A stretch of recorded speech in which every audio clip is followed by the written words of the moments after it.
नमस्कार, news India देख रहे हैं आप और आपके साथ मैं हूं सुरभि तिवारी। 17 सितंबर को मोदी 3.0 के 100 दिन पूरे हो रहे हैं और मोदी 3.0 के शुरुआती 100 दिनों में विकास के रास्ते पर मोदी सरकार फर्राटे भर रही है। नीतिगत फैसले हो या विदेश नीति का मामला, तीसरे टर्म की शुरुआत 100 दिनों मोदी सरकार ने देश और दुनिया में भारत का मान किस तरह बढ़ाया है, एक रिपोर्ट के जरिए आपको दिखाते हैं।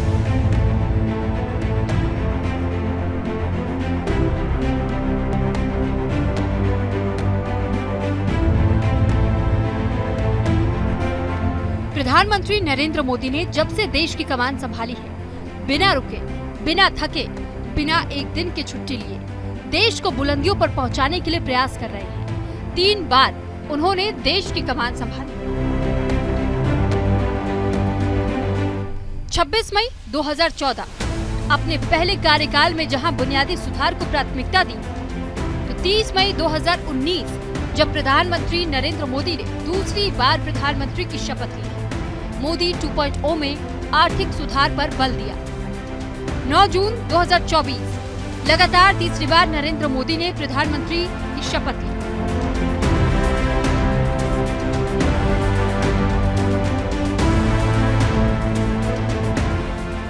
पंडित नेहरू के बाद ऐसा करने वाले वे दूसरे प्रधानमंत्री बने।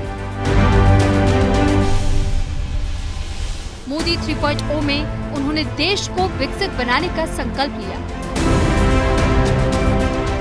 दुनिया ने वो दौर भी देखा है जब विकास की दौड़ में विरासत को नजरअंदाज किया जाने लगा था, लेकिन आज का युग कहीं ज्यादा जागरूक है। भारत का तो विजन है विकास भी, विरासत भी।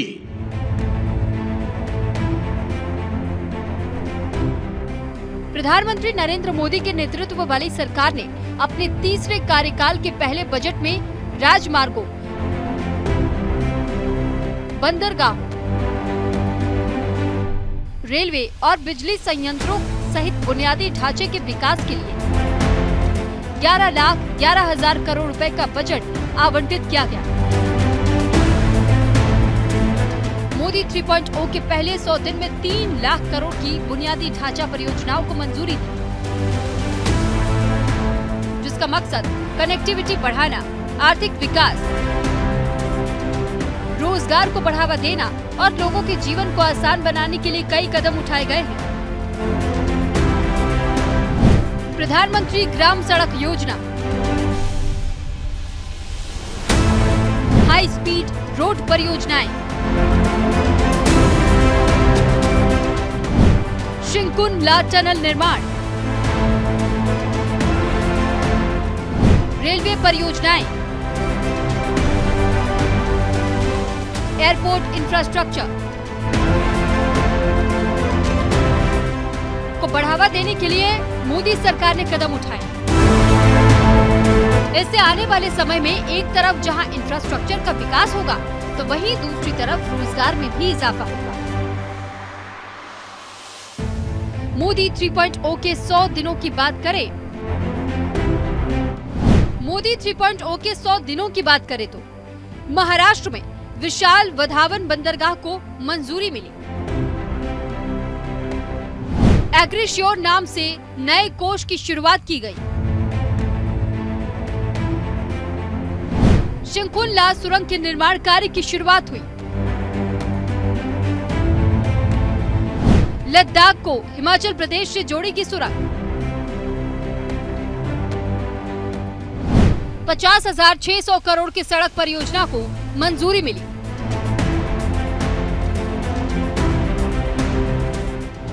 आठ नई रेलवे लाइन परियोजनाओं को मंजूरी मिली।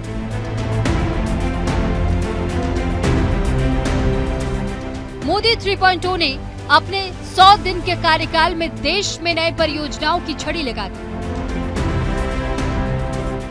सड़कों से लेकर रेलवे और हवाई अड्डों तक हर जगह बड़े बड़े प्रोजेक्ट्स की घोषणाएं की गई। आर्थिक विकास और रोजगार सृजन को सुविधाजनक बनाने के लिए बुनियादी ढांचे में 15 लाख करोड़ रुपए के निवेश की योजना बनाई गई। पीएम मोदी ने 2047 तक देश को विकसित राष्ट्र बनाने का खाका खींचा। अपनी तीसरे टर्म में मोदी सरकार पहले की तरह इंफ्रास्ट्रक्चर पर काम किया जा रहा है। विश्व स्तरीय सड़क बनाने का सिलसिला जारी रखा गया है। मोदी 3.0 के पहले 100 दिनों में प्रधानमंत्री ग्राम सड़क योजना के चौथे फेज की शुरुआत की गई। इसके लिए 49,000 करोड़ की राशि का आवंटन किया गया, जिसके तहत 62,500 किलोमीटर सड़क बनाने का लक्ष्य रखा गया है। इससे 25,000 गांवों को जोड़ने का लक्ष्य रखा गया है। इसमें न केवल नई सड़कें बनाई जाएंगी, बल्कि कनेक्टिविटी के लिए सड़कों पर पुलों का भी निर्माण किया जाएगा। सड़क की तरह सरकार ने 100 दिनों में रेलवे के विकास पर भी ध्यान दिया। रेलवे को आधुनिक बनाने का जो बीड़ा पीएम मोदी ने उठाया था, मोदी 3.0 में वो सिलसिला अब भी जारी है। पहले 100 दिन में ही रेल यात्रा को तेज और अधिक सुविधाजनक बनाने पर जोर दिया गया है। रेलवे का विकास, 8 नई रेल लाइन परियोजनाओं को मंजूरी मिली। नई रेल लाइन के लिए 34,603 करोड़ का इस्तेमाल हो रहा है। विद्युतीकरण परियोजनाओं के लिए 672 करोड़ का इस्तेमाल होना है। दोहरी रेल लाइन के लिए 29,312 करोड़ जारी किए गए। यात्री सुविधाओं के लिए 15,511 करोड़ दिए गए। सिग्नल दूर संचार के लिए 4,647 करोड़ खर्च किए जा रहे हैं। सरकार का अनुमान है कि नई रेलवे लाइन के निर्माण में 4 करोड़ 42 लाख लोगों को प्रत्यक्ष और अप्रत्यक्ष नौकरियां मिलेंगी। एक ओर जहां पीएम मोदी अपने तीसरे टर्म में आर्थिक सुधार को बल दे रहे हैं, तो वहीं दूसरी तरफ कई ऐसे मौके आए जब सरकार के तेवर में नरमी देखने को मिली। कुछ मौकों पर तो सरकार को अपने कदम भी पीछे खींचने पड़े। 10 साल बाद ऐसा पहली बार हुआ कि संसद में किसी बिल को स्टैंडिंग कमेटी के पास भेजा गया। मोदी 3.0 का 100 दिनों में सरकार को लेटरल एंट्री पर अपना स्टैंड बदलना पड़ा। विपक्ष के भारी विरोध के बाद ब्रॉडकास्ट बिल 2024 वापस लेना पड़ा।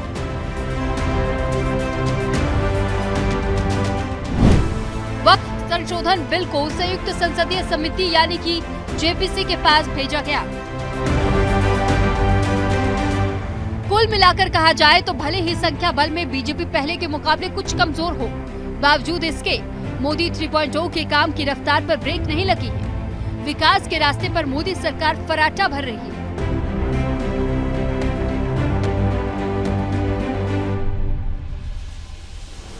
नीतिगत फैसले हो या विदेश नीति का मामला, मोदी सरकार अपने तरीके से देश को दुनिया में सिरमौर बनाने के अभियान में जुटी हुई है। न्यूज इंडिया के लिए निशांत कुमार की रिपोर्ट।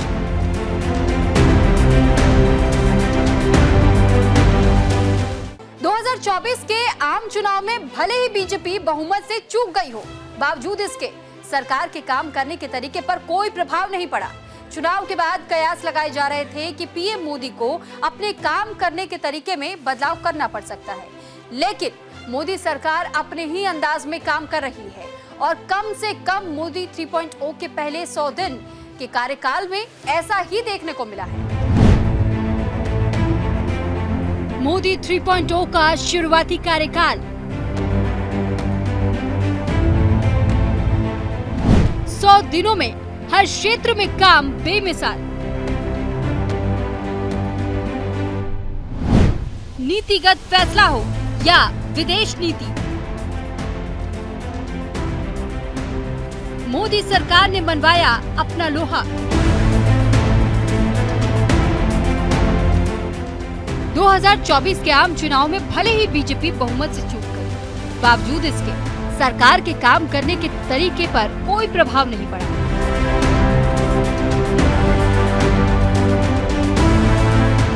चुनाव के बाद कयास लगाए जा रहे थे कि पीएम मोदी को अपने काम करने के तरीके में बदलाव करना पड़ सकता है, लेकिन मोदी सरकार अपने ही अंदाज में काम कर रही है। कम से कम मोदी 3.0 के पहले 100 दिन के कार्यकाल में ऐसा ही देखने को मिला है। मोदी 3.0 का पहला 100 दिन अब तक बेमिसाल साबित हुआ। पहले की तरह सरकार ने ज्ञान यानी कि गरीब, युवा, अन्नदाता यानी कि किसान, नारी के विकास पर जोर दिया, अपना ध्यान केंद्रित किया।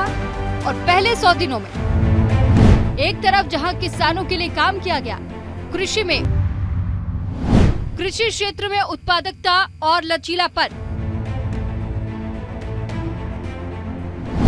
रोजगार और कौशल विकास, समावेशी विकास और सामाजिक न्याय, स्टार्टअप को बढ़ावा, शहरी विकास, ऊर्जा संरक्षण, इंफ्रास्ट्रक्चर का विकास, अनुसंधान एवं विकास, नई पीढ़ी के सुधार।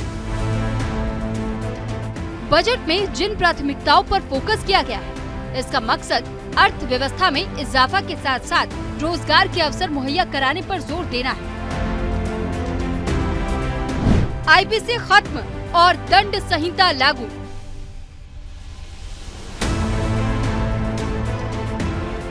नीतिगत स्तर हो या फिर विदेश नीति का मामला या फिर हिंदुत्व, मोदी सरकार अपने पिछले 2 कार्यकाल की तरह ही पुराने अंदाज में आगे बढ़ी।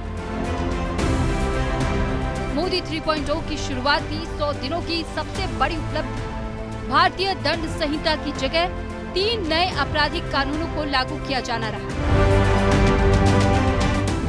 ब्रिटिश दौर के 1860 की आईपीसी, 1973 की दंड प्रक्रिया संहिता सीआरपीसी और 1872 की भारतीय साक्ष्य अधिनियम पीआरएस को खत्म किया गया। मोदी सरकार ने 1 जुलाई 2024 को भारतीय न्याय संहिता, भारतीय नागरिक सुरक्षा संहिता और भारतीय साक्ष्य अधिनियम लागू कर दिया।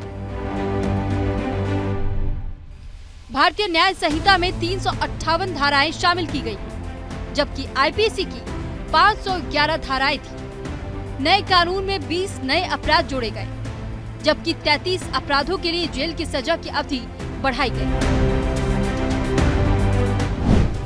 100 दिनों में 11 लाख और लखपति दीदी। तीसरे कार्यकाल की उपलब्धियों में मोदी सरकार ने महिला सशक्तिकरण के लिए भी खासा इंतजाम किया। मोदी 3.0 के पहले 100 दिन में 11 लाख और लखपति दीदियों ने अपना रजिस्ट्रेशन करवाया। अब तक 1 करोड़ से अधिक लखपति दीदियों का नामांकन कराया जा चुका है।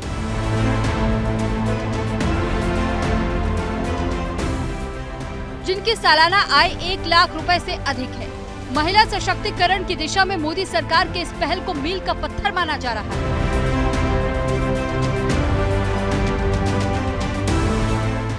इसके साथ साथ मुद्रा लोन योजना की राशि 10 लाख से बढ़ाकर 20 लाख कर दी गई। मोदी 3.0 के कार्यकाल के शुरुआती 100 दिनों में 2 लाख करोड़ रुपए की राशि के प्रधानमंत्री पैकेज का अनावरण किया गया, जिसका मकसद युवाओं के लिए रोजगार और कौशल विकास के अवसरों को इजाफा करना है। कुल मिलाकर मजबूत विपक्ष के बीच मोदी 3.0 के पहले 100 दिन बेहद शानदार रहे। दिल्ली की सत्ता पर लगातार तीसरी बार काबिज होने के बाद चुनावी वादों को पूरा करने में कामयाब रहे। न्यूज इंडिया के लिए निशांत कुमार। तो अपने तीसरे टर्म में पीएम मोदी ने भारत को दुनिया की तीसरी सबसे बड़ी अर्थव्यवस्था बनाने का बीड़ा उठाया। मोदी 3.0 की शुरुआत 100 दिनों के कार्यकाल में कमजोर राज्यों के विकास का खाका खींचा गया। धार्मिक पर्यटन के विकास से युवाओं के रोजगार पर भी ध्यान दिया गया। कुल मिलाकर मोदी 3.0 के शुरुआती 100 दिन में विकसित भारत की झलक देखने को मिली है। मोदी सरकार ने तीसरे कार्यकाल की शुरुआत 100 दिनों में प्रधानमंत्री किसान सम्मान निधि की 17वीं किश्त जारी की, जिसमें 9.3 करोड़ किसानों को 20,000 करोड़ की राशि जारी की गई। अब तक कुल 12 करोड़ 33 लाख किसानों को 3 लाख करोड़ रुपए दिए जा चुके हैं। किसानों को जो सौगातें मिली हैं, पीएम किसान सम्मान निधि की ये 17वीं किश्त थी। 9.3 करोड़ किसानों को 20,000 करोड़ रुपए दिए गए। मोदी सरकार ने तीसरे कार्यकाल की शुरुआती 100 दिनों में खरीफ फसलों के लिए एमएसपी में बढ़ोतरी की। प्याज और बासमती चावल पर न्यूनतम निर्यात मूल्य यानी कि एमएपी हटाया गया।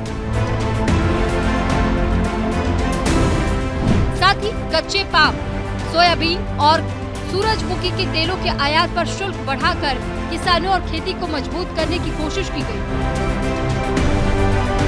आंध्र प्रदेश में पोलावरम सिंचाई प्रोजेक्ट को भी मंजूरी दी गई, जिसके लिए 12,100 करोड़ रुपए आवंटित किए गए।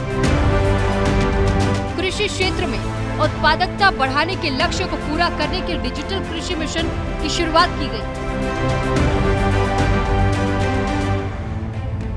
इसके लिए 14,200 करोड़ की 7 प्रमुख योजनाओं को मंजूरी दी गई। नौकरी में इंटर्नशिप की क्रांति। मोदी सरकार ने अपने तीसरे कार्यकाल के पहले 100 दिनों में पूर्ण बजट से देश में रोजगार के अवसरों में क्रांति ला दी। इसके तहत 1 करोड़ युवाओं को देश की 500 शीर्ष कंपनियों में इंटर्नशिप करने का अवसर मुहैया कराया गया। इस योजना के तहत हर युवा को 1 साल के लिए देश के इन 500 शीर्ष कंपनियों में इंटर्नशिप करने का मौका मिलेगा। इंटर्नशिप के जरिए युवाओं को वैश्विक स्तर का कौशल प्राप्त करने का मौका मिलेगा। साथ ही सरकार हर युवा को हर महीने 5,000 का इंटर्नशिप भत्ता देगी। समूची इंटर्नशिप के दौरान सरकार इंटर्नशिप भत्ते के अलावा 6,000 रुपए की एक मुश्त सहायता राशि भी देगी। इंटर्नशिप योजना के तहत जो कंपनियां युवाओं को इंटर्नशिप की ट्रेनिंग देंगी, उन्हें CSR फंड का 10% इन युवाओं की इंटर्नशिप योजना पर खर्च करने की भी छूट मिलेगी। सरकार के मात्र इस एक कदम से देश के अंदर वैश्विक स्तर का टैलेंट तैयार करना है। आने वाला समय भारत को स्किल युवाओं की सबसे ज्यादा जरूरत पड़ने वाली है, जिससे वैश्विक स्तर की गुणवत्ता वाले उत्पादन से भारत वैश्विक बाजार में पकड़ बनाने में तेजी से आगे बढ़ेगा। हमारे पहले टर्म की शुरुआत में भारत वर्ल्ड इकोनॉमी में 10वें नंबर पे था।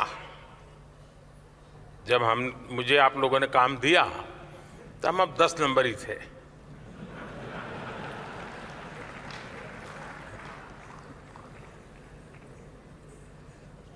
दूसरे टर्म में आज भारत दुनिया की 5वीं सबसे बड़ी इकोनॉमी है।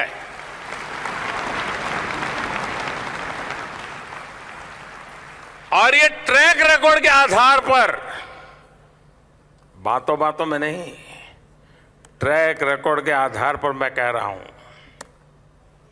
मैं देश को ये भी विश्वास दिलाऊंगा कि तीसरे टर्म में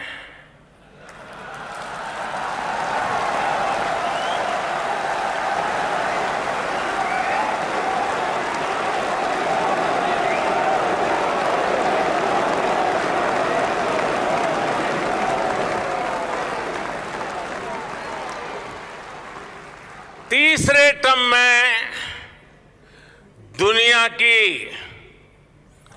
पहली 3 इकोनॉमीज में एक नाम भारत का होगा। मोदी 3.0 में आपदा प्रबंधन के मामले में भी अहम उपलब्धि रही है। आपदा प्रबंधन संशोधन विधेयक 2024 को पेश करने के अलावा शहरी बाढ़ प्रबंधन, अग्निशमन सेवाओं, ग्लेशियर लेक में धमाकों से निपटने, बाढ़ नियंत्रण और भी आपदाओं को कम करने के लिए राज्यों को विशेष सहायता राशि की मंजूरी दी गई। केंद्र सरकार की ओर से 75,000 नए मेडिकल सीट जोड़ने का फैसला शुरुआती 100 दिनों में किया गया, जो स्वास्थ्य क्षेत्र में एक अहम उपलब्धि है। इससे मेडिकल के स्टूडेंट्स की विदेशी चिकित्सा शिक्षा पर निर्भरता कम होगी। मोदी 3.0 की शुरुआती 100 दिनों में सरकार की एक बड़ी उपलब्धि त्रिपुरा को लेकर भी रही। 35 साल के संघर्ष के बाद 4 सितंबर को त्रिपुरा में NLFT और ATTF के बीच शांति समझौते पर हस्ताक्षर हुआ। इस समझौते के तहत 328 सशस्त्र कैडरों ने हिंसा छोड़ दिया और समाज की मुख्य धारा में शामिल हो गए। मोदी 3.0 ने शुरुआती 100 दिनों में केंद्र शासित प्रदेश लद्दाख में 5 नए जिले जांस्कर, द्रास, शाम, नुब्रा और चांगथांग बनाने का ऐलान किया। इस तरह से लद्दाख में अब लेह और करगिल समेत कुल 7 जिले हो गए। अपने तीसरे टर्म में पीएम मोदी ने भारत को दुनिया की तीसरी सबसे बड़ी अर्थव्यवस्था बनाने का बीड़ा उठाया है। 100 दिनों में कमजोर राज्यों के विकास का खाका भी खींचा गया। बिहार और उड़ीसा जैसे राज्यों पर विशेष ध्यान दिया गया। धार्मिक पर्यटन के विकास से युवाओं के रोजगार पर ध्यान दिया गया है। कुल मिलाकर मोदी 3.0 की शुरुआती 100 दिनों में विकसित भारत की झलक देखने को मिली है। न्यूज इंडिया के लिए निशांत कुमार की रिपोर्ट। फिलहाल आज के इस बुलेटिन में इतना ही। मुझे और मेरी टीम को दीजिए इजाजत। नमस्कार।